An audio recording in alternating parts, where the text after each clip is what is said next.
বাড়ির সৌন্দর্য বর্ধনের বাইরেও নিজের খাদ্য নিজে উৎপাদনের প্রচেষ্টায় নগরের অনেক মানুষই এখন নিজ ভবনে চাষ করছেন গাছপালা ও শাকসবজির। তবে উদ্যোক্তারা বলছেন ছাদ কৃষি বা আঙিনা কৃষিকে টিকিয়ে রাখতে নিয়মিত পৃষ্ঠপোষকতা করা প্রয়োজন। বিস্তারিত জানাচ্ছেন শাইখ সিরাজ।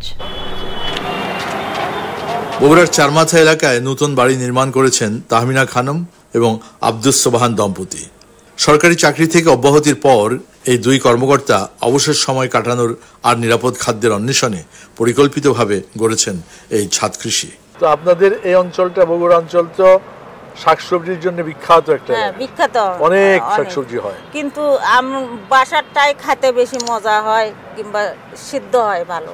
কেন? আর বাইরেটা ওই ওরা পানি দেয়, বাজারে 2-3 দিন আগে আনে, আমরা টাটকা সবজি খাই। কীটনাশক সহজে ব্যবহার করা হয় না।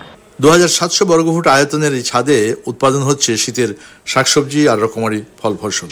ড্রাগন আছে, ফুলকপি, বাঁধাকপি, তারপরে আমের গাছ আছে, পেয়ারার গাছ আছে, লেবুর গাছ আছে, সারা বছর লেবু খাওয়া হয়।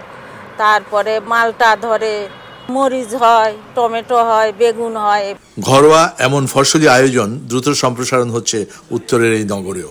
আমরা প্রতি বছর 1-2টা করে প্রোগ্রাম করি, সেখানে সবাইকে ইনভাইট করি, বিভিন্ন গাছ বিতরণ করি, বিভিন্ন উপদেশ বা পরামর্শ দিই। আপনাদের ফেসবুক গ্রুপ আছে? মানে আমাদের গ্রুপের মেম্বারই প্রায় 1100-র মতো আছে আমাদের। তবে উদ্যোক্তারা মনে করছেন যে এই কাজ করতে গিয়ে যেরকম তথ্য প্রাপ্তির যথেষ্ট অভাব আছে ভালো মানের বীজ, চারা এবং এগুলোর প্রাপ্তির ক্ষেত্রে সংশ্লিষ্ট দপ্তর বিষয়গুলোর দিকে নজর দিলে সারা বাংলাদেশের শহর অঞ্চলে ছাদ কৃষি আরো প্রসার করবে। বগুড়ার চারমাথার তাহমিনা খাতুনের ছাদ কৃষি থেকে শাইখ সিরাজ, চ্যানেল।